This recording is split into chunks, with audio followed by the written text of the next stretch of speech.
Did you know your body tricked itself into a tiny addiction? And you probably do it 10 times a day without thinking.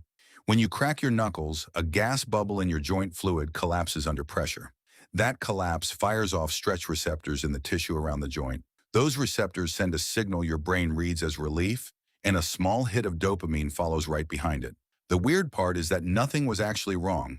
Your body invented a problem just so it could solve it. That is why stopping feels so strangely hard.